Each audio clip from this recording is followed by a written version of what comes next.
Hello there, I'm Toby Haydoke, and you don't kill anyone in this country.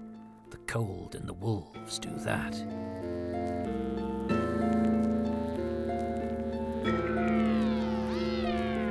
Welcome to Too Much Information, which aims to tell you the who, what and when of Doctor Who, a television programme about perseverance in the face of challenges both natural and unnatural. Whether you're discovering the episodes for the very first time, or you know your travel dials from your Reginald Styles, then you're extremely welcome on this odyssey behind the scenes, which aims to go through the series one episode at a time. In this edition, high adventure is balanced against a surprisingly visceral threat to one of the regular characters, and even the stage directions are starting to miss the Doctor. So join me, Toby Haydoke, as I give you the who, what and when of Doctor Who, The Snows of Terror, or Hungry Like the Wolf. First broadcast on the 25th of April 1964 at 5:30 p.m. It starred William Hartnell as Doctor Who, William Russell as Ian Chesterton, Jacqueline Hill as Barbara Wright, and Carol Ann Ford as Susan Foreman, with guest stars Francis de Wolff as Vaesor, Robin Phillips as Altos, and Catherine Schofield as Sabitha. It was written by Terry Nation, produced by Verity Lambert, and directed by John Gorrie. It was watched by 9.9 million people, and the audience appreciation was 61.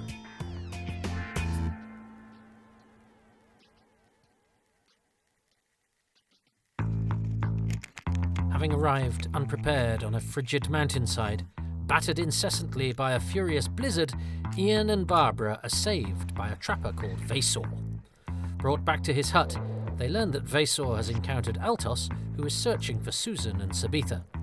Ian ventures back out into the storm to look for Altos, only to discover that they are both victims of Vaesor's deceit. The trapper has bound Altos and left him to die from exposure, and to snuck raw meat into Ian's belongings to attract wolves. And while Barbara is left alone to contend with Vaesor's increasingly aggressive advances, Susan and Sabitha are huddled together in a cave on the mountainside. Their only company is a dwindling fire and the rumour of demons in the depths of the mountains.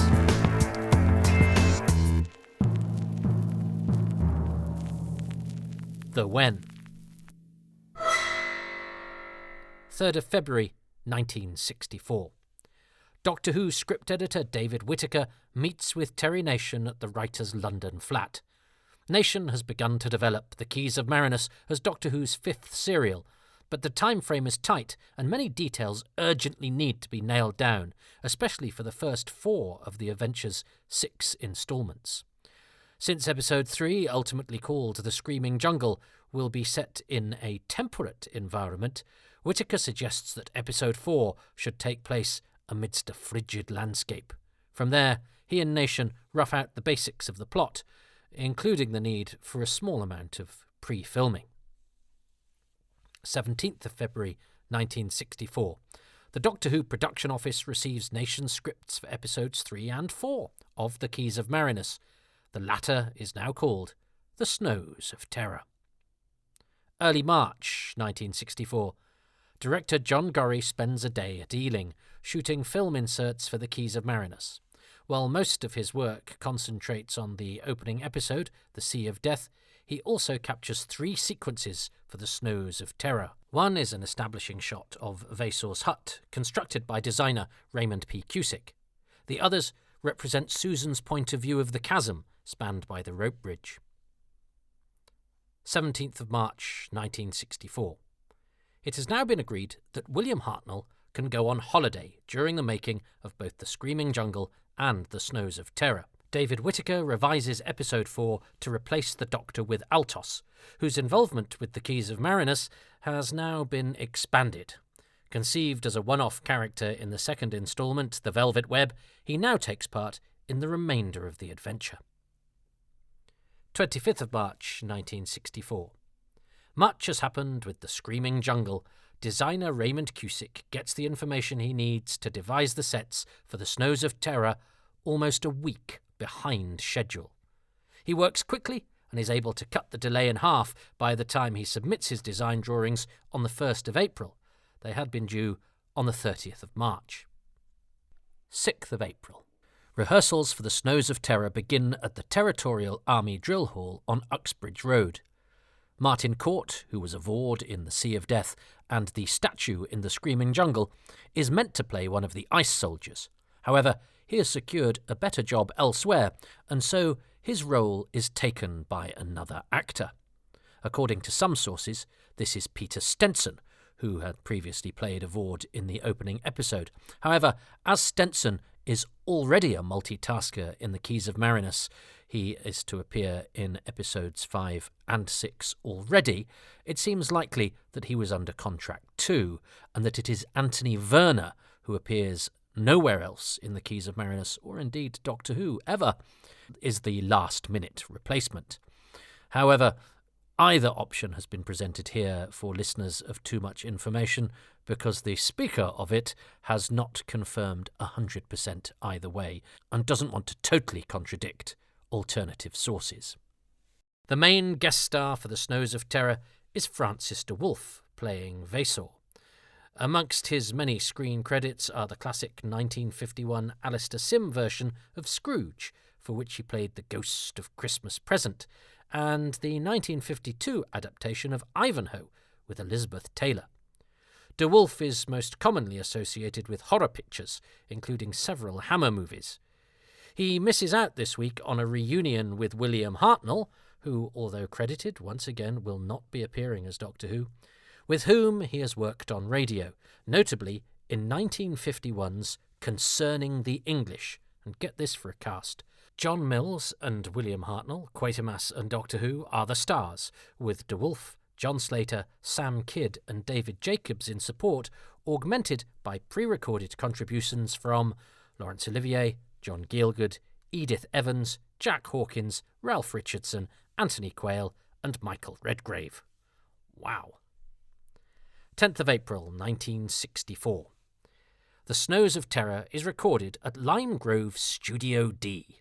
As with earlier episodes of The Keys of Marinus, the day starts with the set and lighting departments prepping the studio from 8:30 a.m. Unfortunately, Raymond Cusick has discovered a problem with the rock wall flats he had requested for the cave where Susan and Sabitha take shelter. He has instead been sent stone walls, as for a castle, rather than a natural environment, and there is absolutely no time to rectify the error. Tasked by producer Verity Lambert with finding a solution to the debacle, Cusick can only recommend that the lighting be kept as dark as possible, with Gorry sticking to tight shots to hide the background.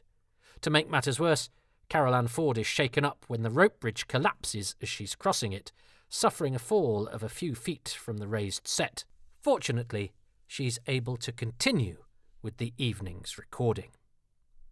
13th of April, 1964. Editing for The Snows of Terror takes place between 7 and 10 p.m. in VT3. The film inserts of the chasm wind up on the cutting room floor. Indeed, the camera script appends a question mark to the possible placement of both sequences, indicating that John Gorry was already dubious about including these shots, even as the rest of the episode was being recorded. 2nd of May, 1964. At exactly 5:30 p.m, The Snows of Terror debuts on BBC One. It attracts the largest audience of any episode of The Keys of Marinus, with its viewership of 10.4 million, 500,000 more than The Screaming Jungle the week before, making a return to a level not seen since Assassin at Peking, the last instalment of Marco Polo, a month earlier. Even better, that puts Doctor Who at 20th place in the weekly chart, one position higher than its previous peak with The Edge of Destruction in early February. The only bad news from a ratings perspective for The Snows of Terror is that the appreciation figure has dropped back to 60, the same as The Velvet Web, after having ticked up to 61 for The Screaming Jungle. September 2009. When The Keys of Marinus is released on DVD by the BBC this month, viewers get to experience several seconds from The Snows of Terror not broadcast since the episode's original UK transmission. Please see Too Much Information 5.2 on the Velvet Web, which also had missing sequences, for the story behind the absent segments. Those in the Snows of Terror create perhaps a greater difficulty for picture restorer Peter Crocker, and his methods will be outlined later in this podcast. To bring us up to date, though, Crocker tells us that should the story be released again, say on Blu-ray, he would probably do these repairs once more, and is fairly confident he could have improved results with more modern techniques. So, there we have it. There are still new old bits of the Snows of Terror to be had.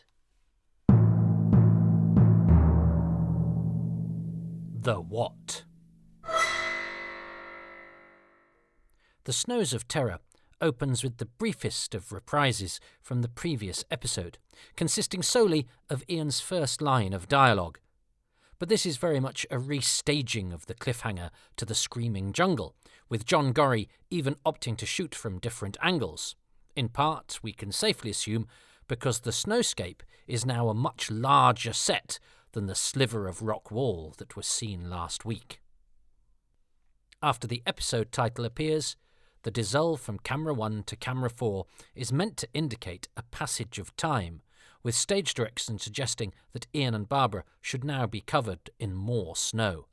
However, the fact that the action has been shot continuously preempts this detail. When Barbara awakens to see Vasor leering down at her, an evil face framed with ragged furs, she's meant to scream before fainting again. The shriek is omitted from the recorded episode, but we're left to speculate about the reason for this being the case. Perhaps it's to avoid weakening Barbara's character, or perhaps it's to avoid undermining the exhaustion that's supposed to have gripped the snowbound schoolteachers. Terry Nation's script then indicates that Vasor bends forward and touches her face with his fur-gloved hand. On screen, however, the trapper instead takes Barbara by the wrist, perhaps feeling for a pulse, and then retrieves the conscience key that she found at the climax of the Screaming Jungle. Nation notes that Vasor's hut features crude wooden furniture, some stretched animal pelts on the walls. Most significantly, he indicates that the main door is well equipped with bars and bolts. After the shot of the fire in the hearth, viewers were supposed to see that Barbara lies sleeping on a bed, covered with furs, and that after a camera break, Ian sleeps on the floor near the fire, a ragged blanket over him. The glimpses of the schoolteachers are omitted, and so the recording pause instead comes immediately after the shot of the fire. It allows the cast and the camera crew to reposition themselves on the hut set before recording resumes with Vasor entering through the door. Terry Nation amplifies his earlier description of Vasor at this stage. A very unkempt man, his clothes made from skins, roughly stitched together. A Bruegel peasant. This is a reference to Peter Bruegel the Elder, the 16th century Dutch painter and scion of the Bruegel family of artists, who was responsible for many works which depicted scenes of rural life, such as The Peasant Wedding and, of particular relevance to the Snows of Terror, 1565's The Hunters in the Snow. When Barbara rouses Ian, her statement that they have to bring back the circulation slowly is a clearer explanation than the scripted line, which suggests that the warmth must come back slowly. However, since one of the writers of this podcast is married to a family physician, we do feel an obligation to point out that this isn't the right technique to deal with frostbite. While there was indeed a time when it was believed that massaging the affected area was a suitable treatment, it is now known that this can cause tissue damage. Gradually raising the temperature in a way that isn't abrasive, like immersion in a bowl of warm water, or even sticking your fingers in your armpits, is a better approach. Oh yeah, we're educational here too, you know. Vasor's discussion about the wolves drops the scripted explanation that they're hungry because game is very short. Another small omission comes after the hunter explains that Altos left after helping Ian and Barbara to the hut. The man was demented. As Jonathan Morris observes in his Fact of Fiction article for Doctor Who magazine, there's something odd about the amount of time that seems to have passed between Susan, Sabitha and Altos's arrival in this region and that of Ian and Barbara. Vasor says that he first encountered Altos early last night. It's dark now, so that suggests at least a full day has passed, except that Ian and Barbara were separated from their friends for less than a day in the Screaming Jungle. We'll soon learn that Vasor is hardly being truthful, so perhaps he's exaggerating. Or the Snows of Terror may be set in a region that's experiencing a long polar night, with the darkness masking the fact that it's actually daytime. Or this is more evidence that the travel dials can displace their users in time as well as space, as seems to have happened to Barbara at the end of the Sea of Death. Ian's request to Vasor is intended to include not just the loan of warm clothes, but also a lantern. It may have been left out because Vasor's subsequent speech only mentions his furs. A passage has been deleted from the shooting script after Ian protests that he doesn't have any money to pay Vasor. While we have no way to guess what it might have contained, it is perhaps notable that Vasor's next scripted line refers to the travel dial as "that other thing on your wrist," whereas Francis de Wolfe ignores the word "other" on screen. William Russell makes a small but meaningful change to his dialogue when Ian says that "we'll know more when and if I find Altos." It's just "when I find Altos" in the script, but the lack of confidence in the transmitted line serves to heighten the drama surrounding his search and his discovery of Vasor's duplicity. As Vasor hands Ian his bartered provisions, he's meant to point in the direction of the village, made impossible, it would seem, by the fact that both of Francis de Wolfe's hands are full. In the script, he tells Ian that he'll spot it "once you're beyond the fir forest," rather than "when you get to the fir forest." When Ian opens the door to the hut, a stage direction notes that "there is a flurry of snow blown in," although this doesn't happen on camera. Another unrealised stage direction comes as Vasor leaves to fetch some food for Barbara. First, he crosses to the door, pauses and gives Barbara a long look, then exits. This is followed by the sound of the long trailing howl of a timber wolf. When the shot changes from Barbara in the hut on camera 3 to Ian on the mountainside on camera 1, it seems likely that we've caught William Russell ever so slightly missing his cue, as he starts moving from a stationary position. The stage directions describe Ian ploughing through the drifts. He stumbles, recovers, and moves on. There's no stumble in evidence here either, so perhaps Ian's static nature was instead a bit of action worked out in rehearsal, with the idea being that Ian is surveying the landscape, picking out his route. The shots of the wolves are borrowed from the 1956 Soviet movie released in English markets under the title The Grey Robber and provided by its distributor, Sovexport. Known as Serie Razbonikia in its native Russia, IMDb tells us that The Grey Robber is a family film about two boys growing up in Siberia who find and care for a wounded wolf cub. This helps to explain why the wolves in the Snows of Terror appear to be rather cuddlier than the half-starved man-eaters suggested by the script. Some of the action surrounding Ian's discovery of the comatose Altos is omitted on screen. As recorded, Ian is almost on top of Altos when he spots him, but, as written, there are a few yards between them, and so Ian rushes to him. Then Ian tries to wake him by slapping his face. As we mentioned in Too Much Information when it covered the Velvet Web, Ian was meant to smack Barbara in that episode as well, so there certainly seems to have been a conscious decision to make Ian less slap-happy than the version of the character in Terry Nation's imagination. The stage directions also note that it's not only Altos's hands that are bound with rope, but his feet as well. It's also worth noting that slapping and stage slapping are perhaps harder to achieve on television, which is why they're minimised or excised between script and screen. There are some changes to Vasor's dialogue after he and Barbara have finished eating. In the script, he tells her to put those things in the cupboard, rather than the less specific, you clear those things away. And indeed, stage directions indicate that Barbara should subsequently put the bread and salt in a rough wooden cupboard, whereas on screen she just moves them to a side table. More significantly, a portentous line of dialogue is then dropped as Vasor proposes that once she's taken care of the dishes, then we can talk. When Barbara opens the drawer, the script indicates that she should find 3 wrist dials. But there are actually 4, since Vasor has presumably added Ian's travel dial to those of Susan, Sabitha and Altos when Barbara wasn't looking. The tally is also incorrect where the script's singular microcircuit on Sabitha's chain is concerned. On screen, we see that the chain actually holds 2 keys, the key that was in Sabitha's possession in Morpheton, plus the fake key found in the Screaming Jungle.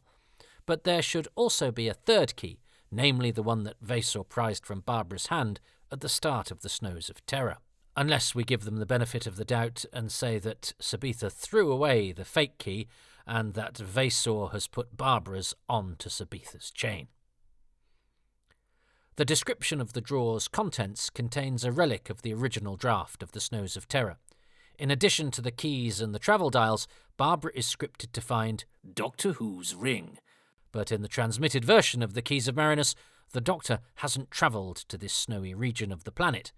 David Whittaker's rewrites have given the Doctor's role to Altos, so the inclusion of the ring has been rendered unnecessary.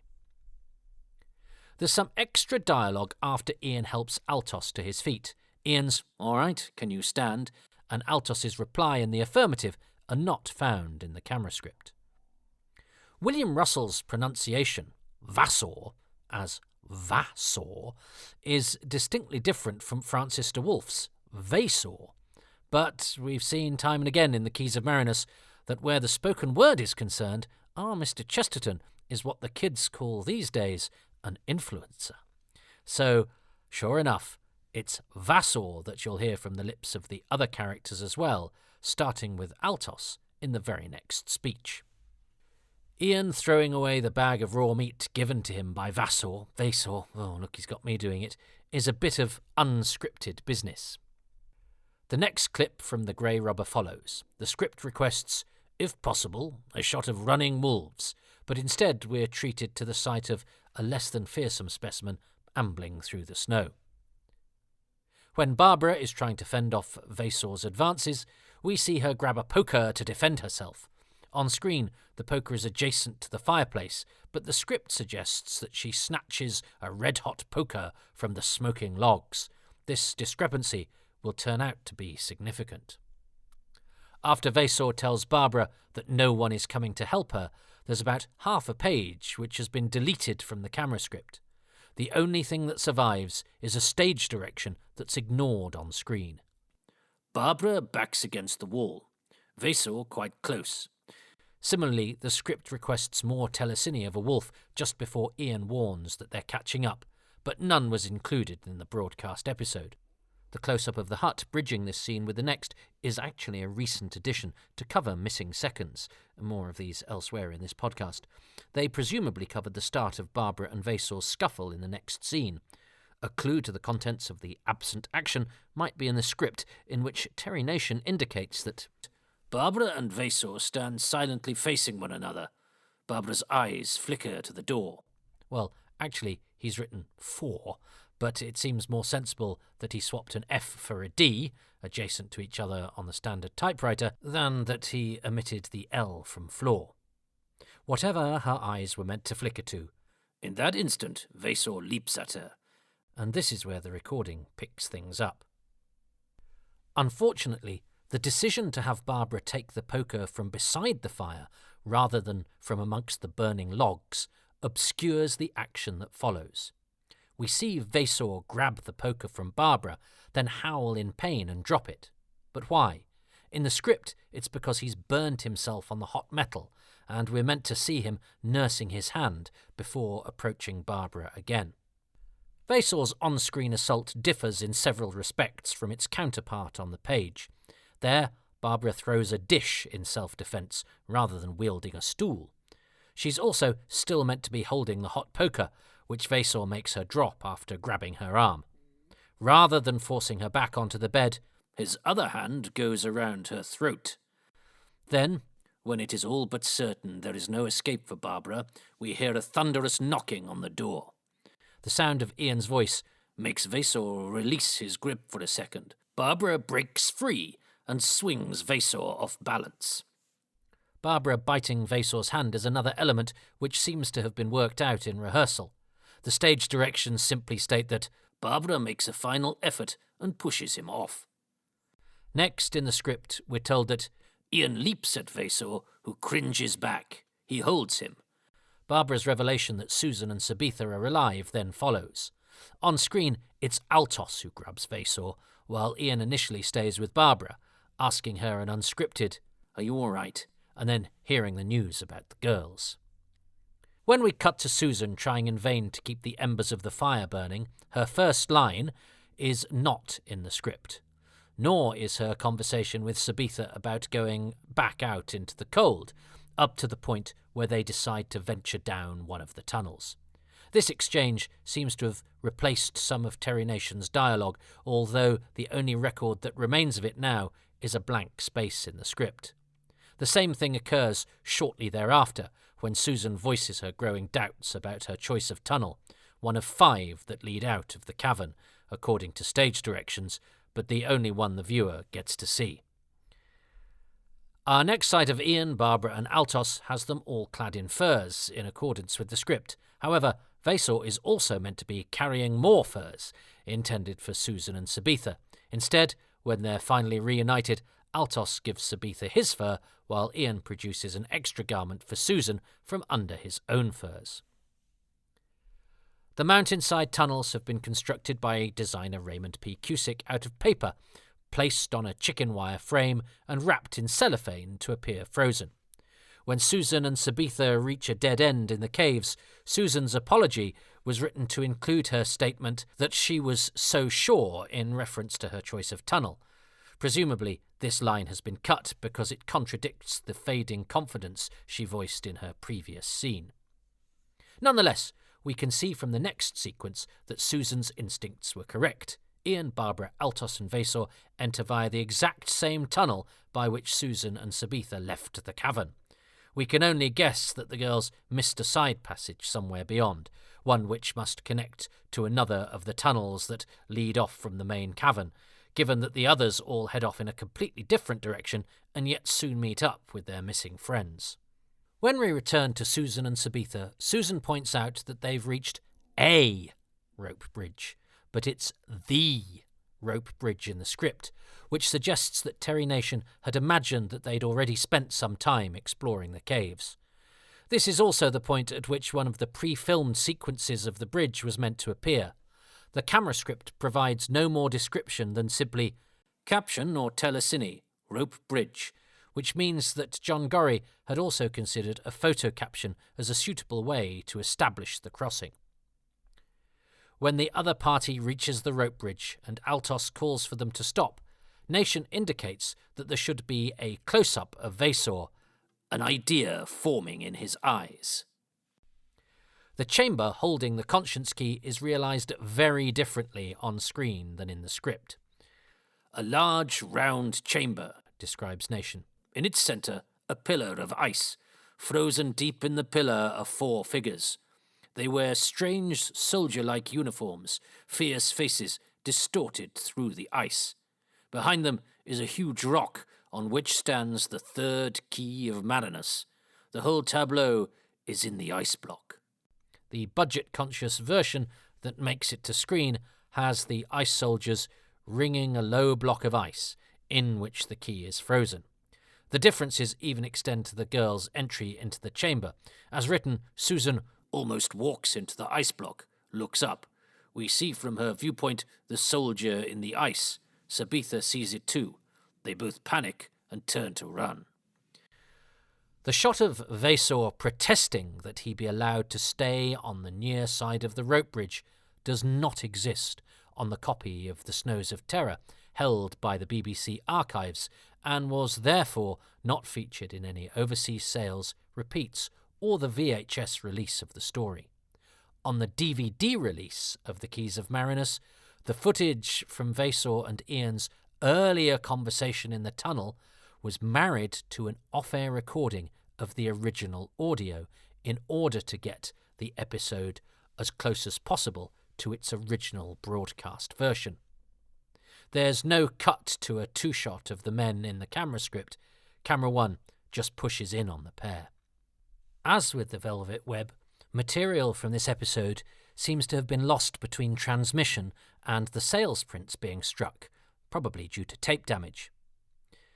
This moment between Ian and Vasor is the most obvious, but restoration team expert Peter Crocker, who plugged the gaps for the DVD release, tells us the full extent of the damage to the Snows of Terror, how it was repaired, and how much extra was placed back into the episode for DVD for the first time since transmission.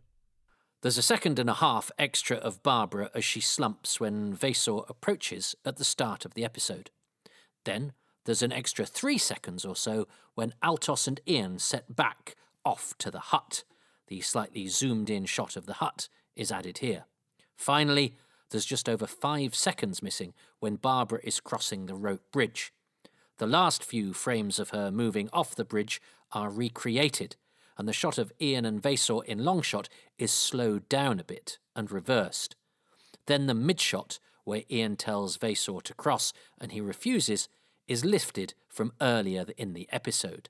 The lip sync is, unsurprisingly, a little bit the flashing blade here. Well, we at Too Much Information think you've done a splendid job there, and it's better to have it in than not. William Russell appears to stumble as he crosses the rope bridge, and the flat to which he's tethered visibly shudders in response to the sudden shift in weight. Some of the dialogue that follows, notably Ian's gratitude for being helped across the bridge and his offering a fur to Susan, is unscripted. Indeed, Terry Nation calls for a good deal of helloing between the five and sobs of relief from the two girls. Vasor's sabotage of the rope bridge happens differently in the script. When Altos sounds the alarm, stage directions indicate that we should see Vasor hacking through the ropes of the bridge, although there's no indication what he's hacking with. Ian leaps from the bridge. He gets only 1 foot on it when Vasor completes the cut. Ian hauls himself back as the bridge pivots down. Our group cower back. Vasor gives a maniacal laugh. When Ian and Altos examine the rock that's supporting the ice in the tunnel, stage directions indicate that Ian is on his haunches, while Altos kneels beside him, suggesting that Terry Nation envisaged this passage as being much lower than the chest-high version we see on screen. Ian's instruction to keep down as you go under, right down, is not in the script. Oddly, Nation places Barbara's line about the need to find the key immediately before Susan's plea to go back. The order is more sensibly reversed on screen. When the party enters the chamber that holds the key, Altos's scripted line describes it as being entombed within a solid wall of ice. In accordance with the simplification of the set that we described earlier, the solid wall becomes a solid block in the transmitted dialogue. Terry Nation envisages a more subtle placement of the pipes which help to melt the ice. For instance, Barbara finds the radiator-like valve in a hole cut in the ice.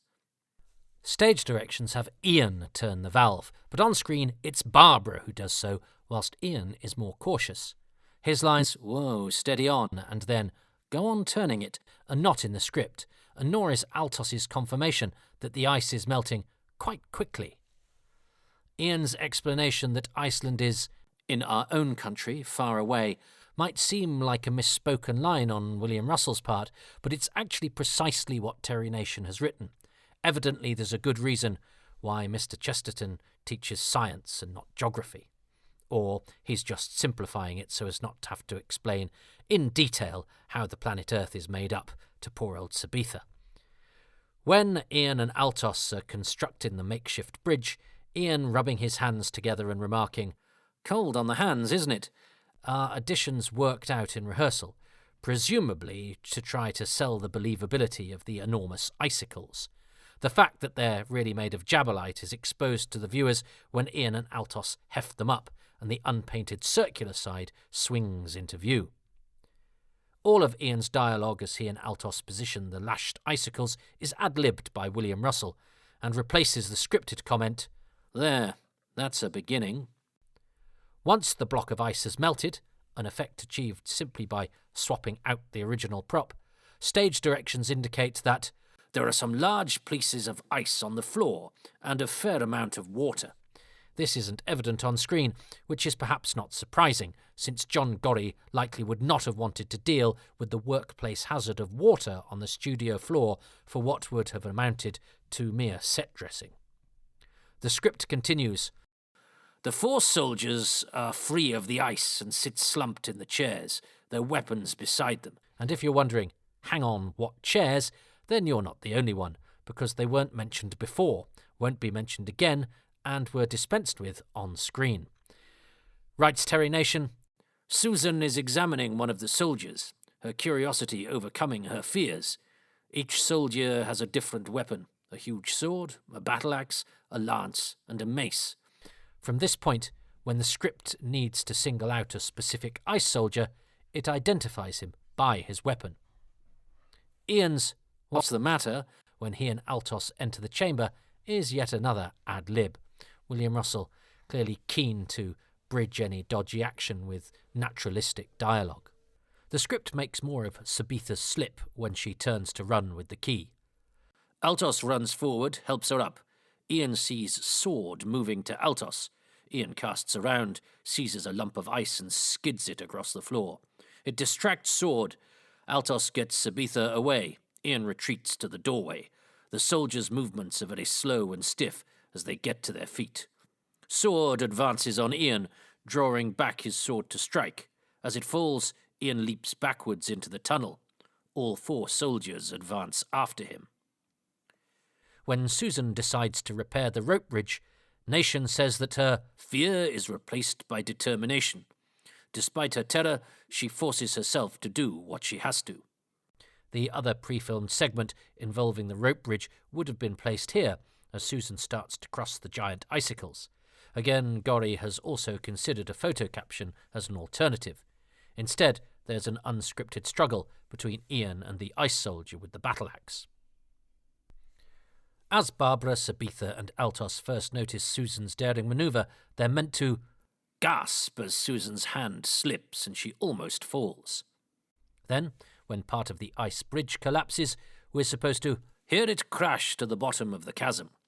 The camera script requests a splash sound effect, but none is played in. It's impossible to know whether this was an intentional creative decision or if Graham's operator Pat Hyam missed his cue, but as Mr. Hyam is a friend of Too Much Information, I think we'll say it was intentional.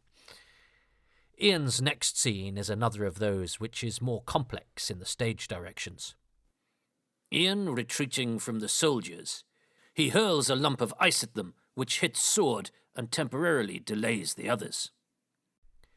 The camera angle obscures what happens once Ian reaches the rock that supports the ice. In the script, he picks up an icicle, a big one, and uses it as a lever. Sword leads the other soldiers up the tunnel towards Ian. Ian sweats at his levering. The block lifts and crashes across the tunnel. Ian has something in his hands which he uses to batter the ice soldiers when they approach the obstruction, so it appears that this action was indeed followed to some extent, even if it isn't communicated clearly to the viewer. There's more unrealised drama as Susan finishes crossing the chasm. Writes Terry Nation, she almost jumps forward the last 2 feet. The ice bridge falls away as she crawls onto the ledge on the other side.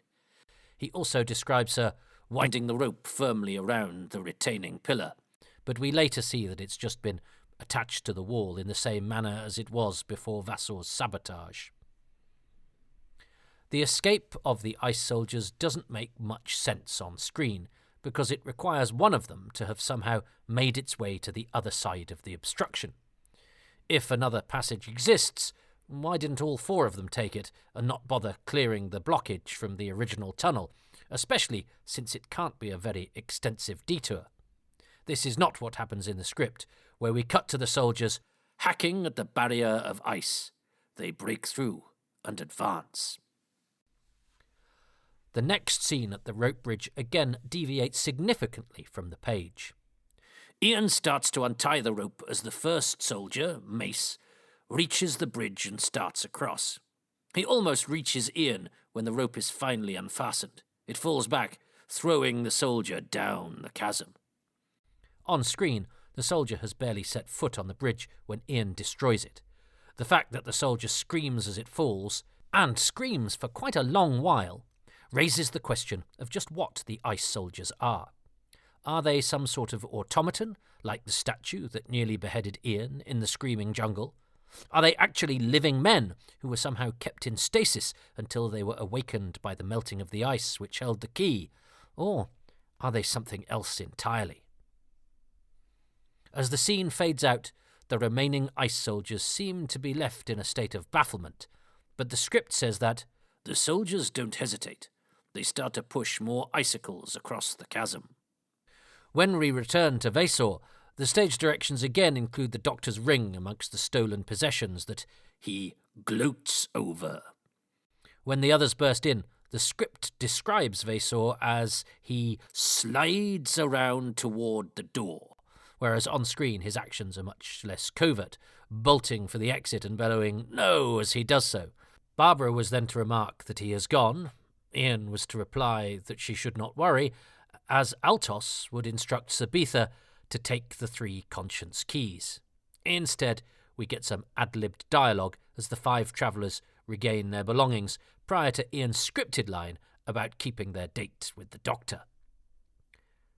Vaesor's return was to be followed by a crash, and we see the blade of the battle-axe bite through the wood. Vaesor, made brave by his terror, draws his knife and leaps forward to grab Susan. He pulls her back with him, the knife at her throat. On screen, there's no damage to the door at this stage, and Vaesor is unarmed.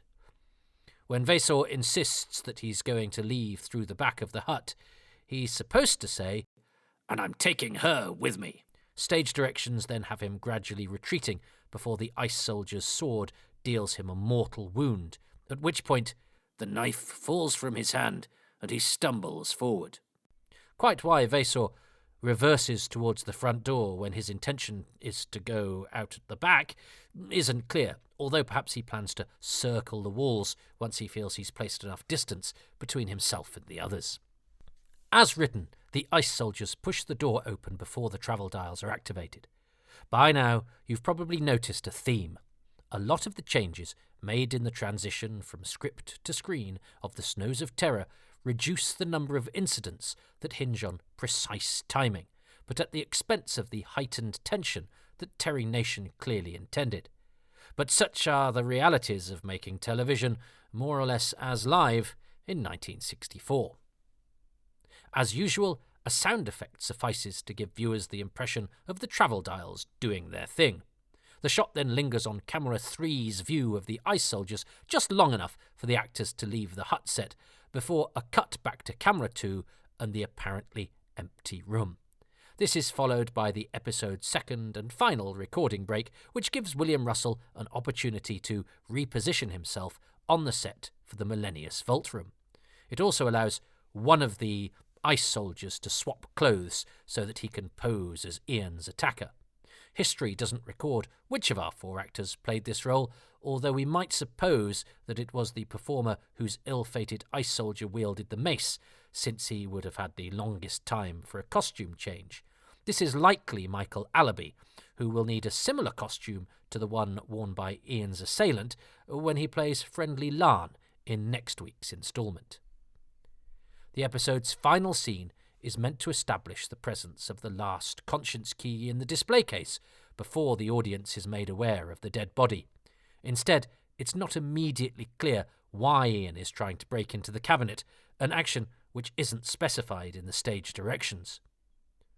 The script suggests that Ian's attacker might wield a weighted sandbag or stick.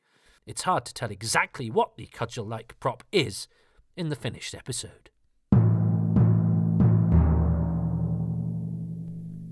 The Who. Francis de Wolff. The episode's main guest star is the actor Francis de Wolff, playing Vasor, or Vassor, depending on who you listen to.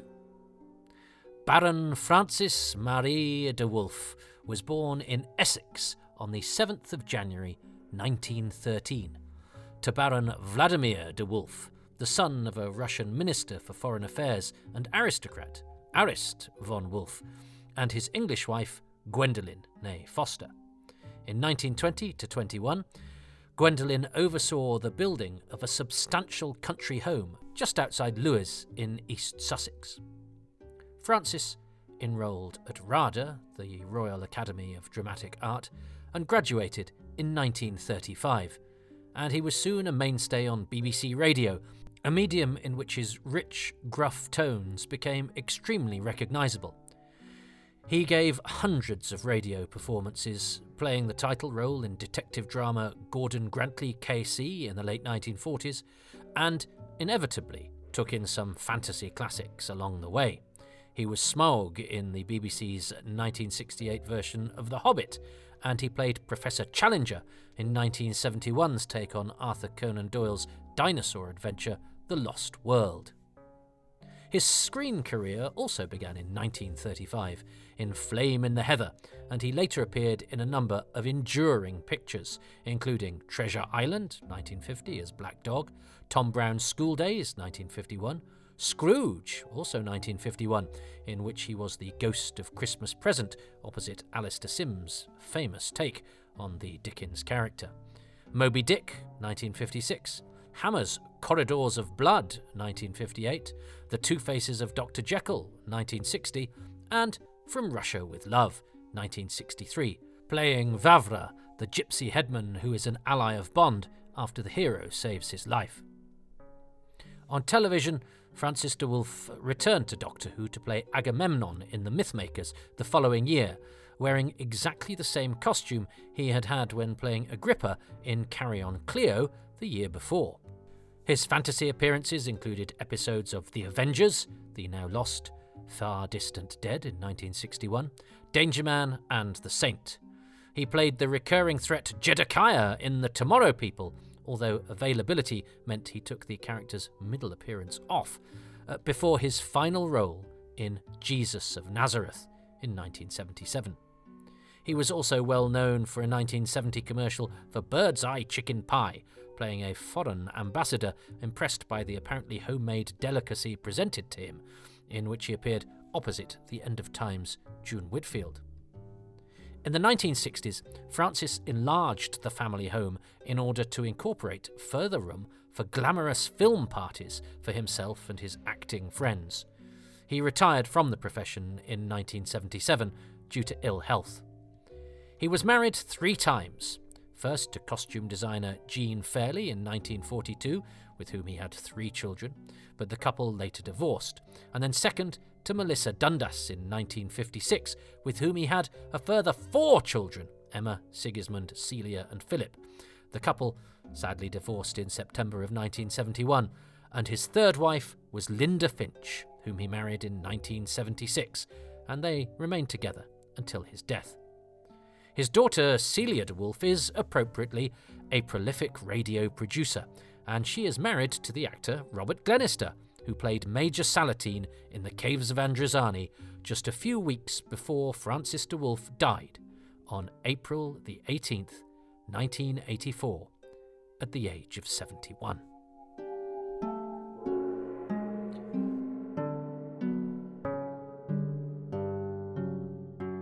Anthony Werner.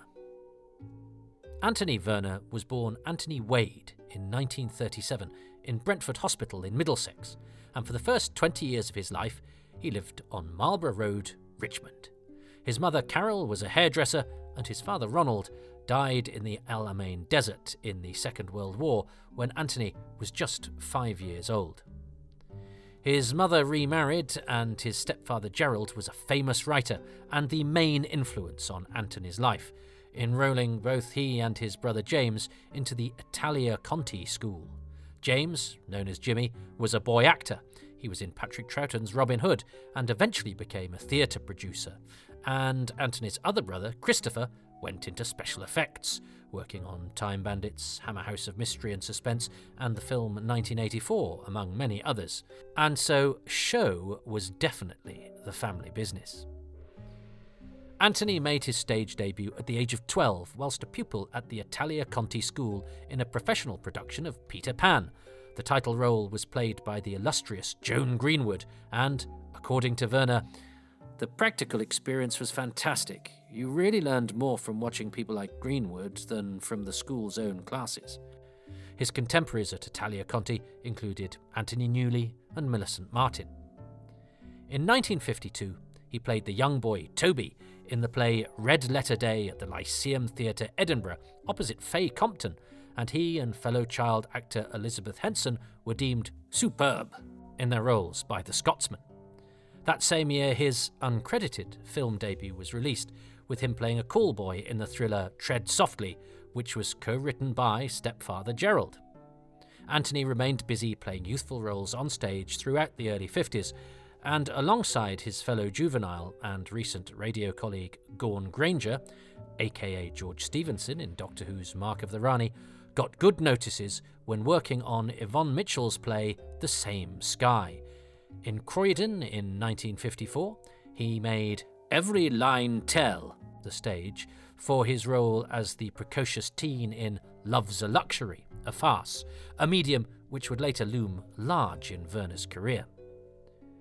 Having been part of the recurring ensemble in the light programme's Just William radio series in 1952, his television debut had come in 1953, in June, in a 45-minute play, The Florentine Fresco, written by none other than Doctor Who's own C.E. Webber, alongside a cast of important figures including John Slater, Paul Whitson-Jones and Sean Sutton.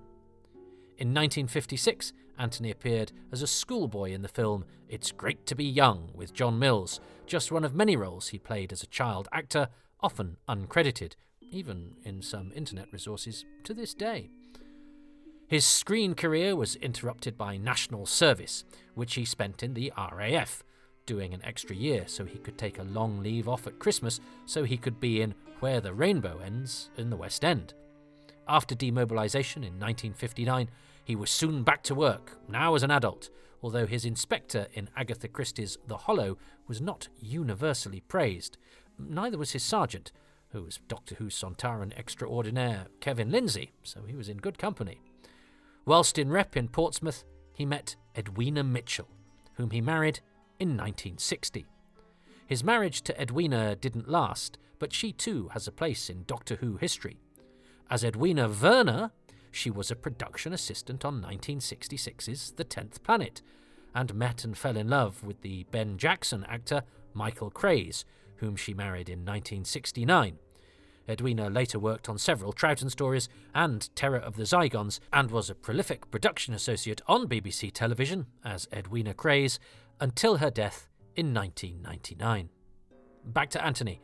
In 1961, he was starring opposite Julia Lockwood in No Time for Love at the King's Theatre in Southsea, and in 1962 was the juvenile lead of the rep company at the Grand Theatre Wolverhampton, with Edwina stage managing.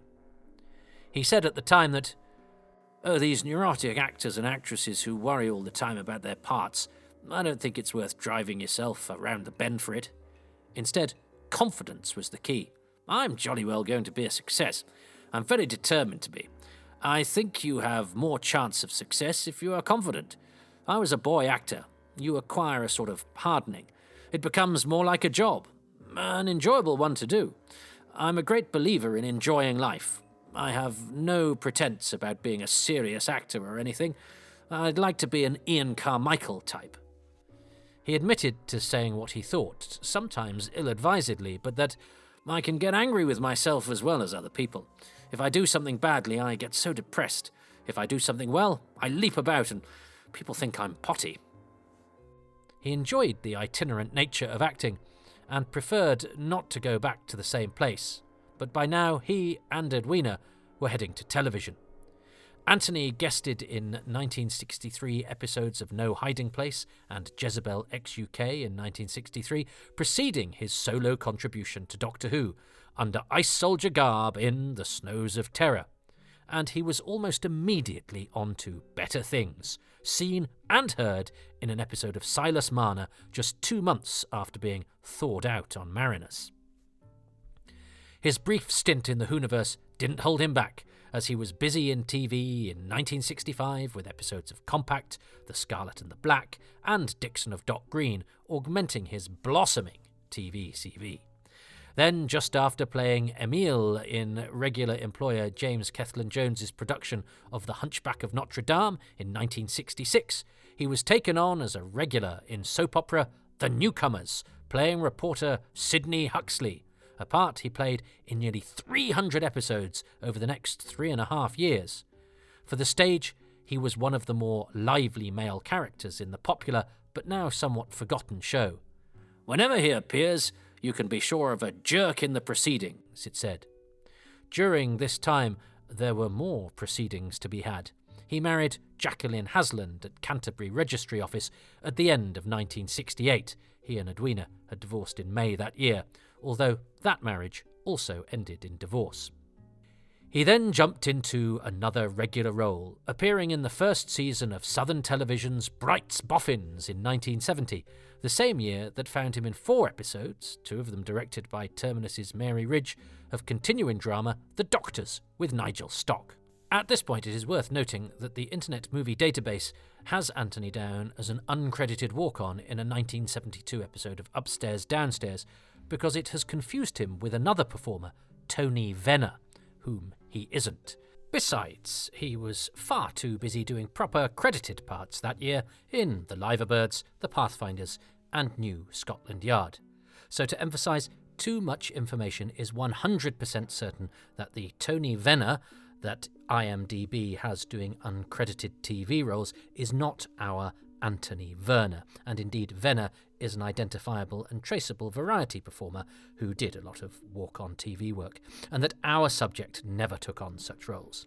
As ever, where we can, we go to the person, not to the database. A rare cinematic foray for Anthony Werner came with the big-screen Doctor Who Peter Cushing, At the Earth's Core, also produced by Milton Subotsky, latterly a Saturday afternoon stalwart thanks to its dinosaur, slave girls, and Doug McClure-flavoured action. But then, after episodes of Ord Wingett, produced by Innes Lloyd and script-edited by Louis Marks, and Get Some In, that was pretty much it for screen work until a cameo in his friend Ray Cooney's star-studded, mate-stuffed, big-screen version of Run for Your Wife, which famously flopped hard in 2012, despite being a recognisable piece with some luminescent British thesp wattage. Anthony is credited on this as Tony Werner, and that's perhaps where the Tony Venner mistake originated and was retconned by that database of shame. Anthony was, instead of screen work, busying himself on the stage, having built up a healthy theatrical CV in tandem with his TV work, including appearing in J.B. Priestley's An Inspector Calls opposite Bill Fraser's mysterious policeman visitor for Cameron Mackintosh to mark the author's 80th birthday in 1974. He was working pretty solidly in plays like Absurd Person Singular and Murder with Love, but by the end of the 1970s, he was also branching out. He co-wrote with Arc of Infinity's John D. Collins, Hello, a play for children, Happy Endings, which featured, among others, Mark Eden and Deborah Watling and her sister Nikki when it was staged in Putney. He had known Debbie Watling for many years, and in her autobiography she revealed that when they had worked together on The Newcomers, they had been in a relationship, remaining on good terms afterwards. Anthony enjoyed a good stint of nice parts at the Harrogate Theatre at the start of the next decade, and proved himself particularly adept in the works of Alan Ayckbourn. He also had a fruitful association with the theatre of comedy and farce master Ray Cooney, serving as the latter's assistant director as well as a handy understudy and cast member. And so it was no surprise that when he directed 2 shows at the Theatre Royal Margate at the end of the 1980s, Anthony would present Taking Steps by Ayckbourn alongside the classic farce See How They Run. He became something of a specialist in directing this kind of comedy, although he kept his hand in as an actor too. He directed the Cooney John Chapman farce Move Over Mrs. Markham in the USA. We had a frightening first night in Boston with more than 100 critics. We could hear the public laughing at the back, but the first 6 rows, where the critics were, it was silence. He also appeared in the play in the less daunting surroundings of the mill at Sonning, and on the whole preferred acting to directing. As an actor, you're in control, but as a director, there's nothing you can do once the curtain goes up. Anthony tells Too Much Information that the moves from TV to theatre and from acting to directing were born from necessity. He always just went where the work was. He was elected captain of the Stage Golfing Society in 1991, having been passionate about the sport all his life, and a member of the club for decades, often participating in theatrically linked charity games. "I'm a great lover of the fresh air," he once told a reporter. "When I'm not actually at work, I like to forget about the theatre for 5 minutes, or longer." The latter part of his career in the 21st century was spent understudying on big theatre shows, often for his friend Ray Cooney, but he did do a stint covering Megloss's Crawford Logan in the West End smash The Woman in Black in 2013. "I'm a great believer in luck," he said in 1962. "I've never fallen on my face in the mud, as it were. I hope it never happens. I like to be liked. I talk too much sometimes once I get started. I'm not an actor-y type person. I'm very uncomplicated." At the time of recording, Anthony is retired.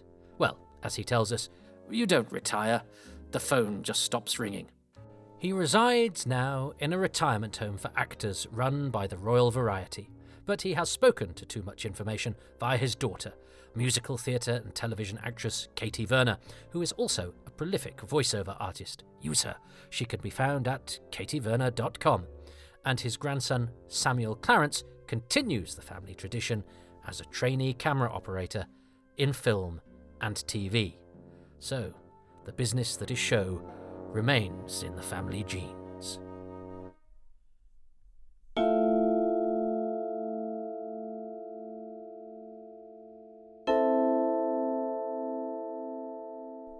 And so ends another episode of Doctor Who. The Snows of Terror is a peculiar beast, feeling like an uncomfortable conjunction of 2 very different narratives. The first half is a stark tale of survival, with Ian and Barbara still seemingly isolated from their friends, and now at the mercy of the duplicitous Vaesor. It's a full-blooded performance from Francis de Wolff, one which never quite gives us reason to entirely doubt the hunter's turpitude, but is initially sprinkled with just enough charm to raise the possibility that he's more of an anti-hero than an out-and-out villain. Any such notion, however, is entirely dispelled when we reach the most mature scene to be realised in Doctor Who to date. "I'm in no hurry," Vaesor says to Barbara. "I can wait." And finally, "I'll wait no longer." What he's been waiting for may have gone over the heads of younger viewers, but it's horrifically unambiguous to the rest of us. For a brief but awful moment, Barbara is in a kind of trouble that's more believable than the fantastical threats posed by the Daleks or the Vord. And even once that shocking incident has passed, we're still gripped by the desperate situation in which Susan and Sabitha have been placed, out of supplies, poorly dressed, and descending into confusion and disharmony. From there, however, The Snows of Terror becomes a very different story, as the overarching quest at the heart of the Keys of Marinus reasserts itself. In a matter of minutes, we leap from a shocking scene of attempted sexual assault to the delightful absurdity of a modern hot water pipe protruding from a cave floor in the heart of a mountain, guarded by zombie soldiers and providing access to the object of the character's mission. John Gorrie saw Sabitha and Altos as being akin to a fairy tale princess and prince, and it's here that the Keys of Marinus most closely approaches that fairy tale aesthetic. In particular, the less sanitised nursery stories of old, in which Cinderella's stepsisters are punished by birds pecking out their eyes, or Rapunzel's romance is betrayed by the swelling of her pregnant belly. For instance, The slumbering ice soldier guards are a fanciful element, but their sudden awakening and implacable pursuit of the purloined key is also disquieting enough to have taken up permanent residence in the mind of a 13-year-old viewer who would later go on to play the Fifth Doctor. Peter Davison once stated that the ice soldiers waking up was one of his earliest TV memories. If it's good enough for the Fifth Doctor.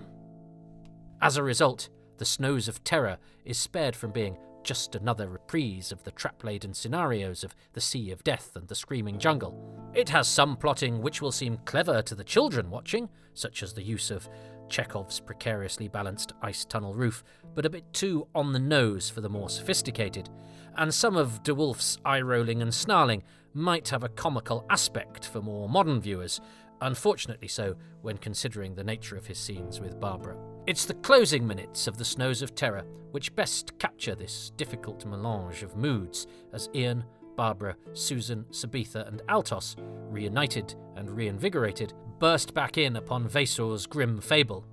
It's a scene that has the feel of a tipsy disc jockey accidentally overlaying a dance mix onto the acoustic original. But while the TARDIS crew and their friends are all about collecting their belongings and excitedly dashing forward to the location of the last key, Vasor's morality tale still has to complete its inexorable journey towards its conclusion. So when he takes Susan hostage, it's as if the terror of the opening scenes is straining to reassert itself. Only the swiftness with which the inevitable occurs, and Vasor meets his bitter end, spares the viewer from a severe case of narrative whiplash. It's an interesting clash of styles, albeit one that's probably best kept as a curious experiment than as a more regular feature of early Doctor Who.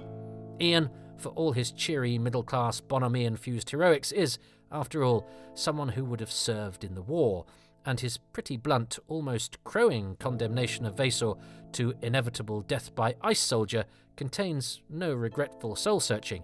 He has no compunction about leaving the trapper to the harshest of punishments. Oh, and the devils from the mountain are coming here.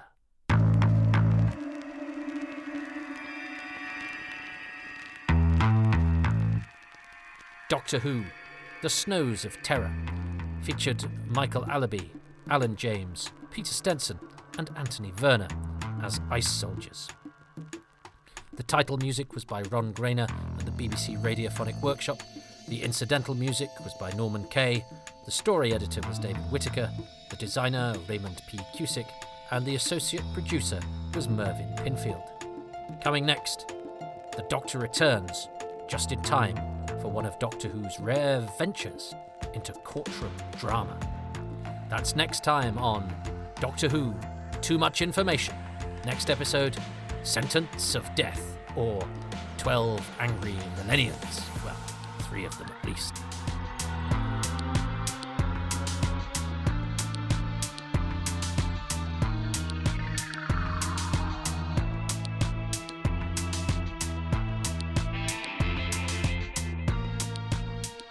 Too Much Information, The Snows of Terror, was presented by me, Toby Haydock, from a script I co-wrote with Shannon Patrick Sullivan, with thanks to Richard Bignell, David Brunt, Peter Crocker and Nicole Stockley, and extra special thanks to Katie Werner and to Anthony Werner. The series consultant is Richard Bignell, and the music has been specially composed by Wayne Shepherd.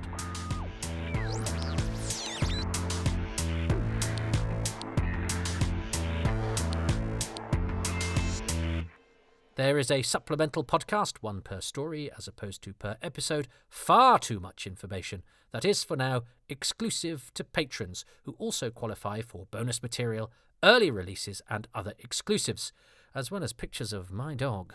Patrons are also several months ahead with the Happy Times and Places podcast. So if you want to hear Holby City script editor Darren Thomas set his sights on The Deadly Assassin, or prolific podcaster Joe Ford set his on Spyfall, then head to patreon.com/Toby Haydock. References. Too much information would, of course, contain far too little information if it weren't for the wealth of original scripts and production paperwork that has been unearthed and collected over the years. My debt to those responsible for this Herculean effort is beyond description. The production subtitles on BBC Video's DVD of The Keys of Marinus, written by Richard Molesworth, are a treasure trove of insight and information. Newly available from Telos Publishing is The Doctor Who Production Diary, Volume 1, The Hartnell Years, by David Brunt, the deepest dive ever undertaken into the surviving documentation that depicts the making of Doctor Who. This gold mine of day-to-day details will let you feel as though you're sitting in the office in 1964, peering over the shoulders of Verity Lambert and David Whittaker. The Doctor Who Production Diary is the latest addition to a small library of splendid reference works that chronicle the earliest days of Doctor Who. They span Jeremy Bentham's pioneering Doctor Who The Early Years to the titanic tag team of Doctor Who The 60s and Doctor Who The Handbook, The First Doctor, by David J. Howe, Mark Stammers and Stephen James Walker, to the indispensable Doctor Who The Complete History Volume 2, edited by John Ainsworth. The Complete History boasts contributions from Jonathan Morris, Richard Atkinson and Alistair McGowan, and is co-edited by Mark Wright, and of course it builds upon the archives established in Doctor Who magazine and written by Andrew Pixley. The archive for The Keys of Marinus can be found in issue 310, with updates in the 7th instalment of the Doctor Who magazine special edition. Also a vital resource in the pages of Doctor Who magazine is the Fact of Fiction, for which Jonathan Morris studied The Keys of Marinus in issue 445. And a discussion of relevant periodicals cannot end without an acknowledgement of that premier magazine of Doctor Who research, Richard Bignell's Nothing at the End of the Lane. Occupying its corner of the World Wide Web for 28 years and counting is Doctor Who, A Brief History of Time, open brackets, travel, close brackets. There, Shannon Patrick Sullivan provides another account of the making of The Keys of Marinus, although this one is rather more, well, brief, as it says on the tin. I walk in the shadows of giants. Giants who not only have an encyclopedic knowledge of mid-20th century Russian film, but probably fact-checked the IMDb entries too.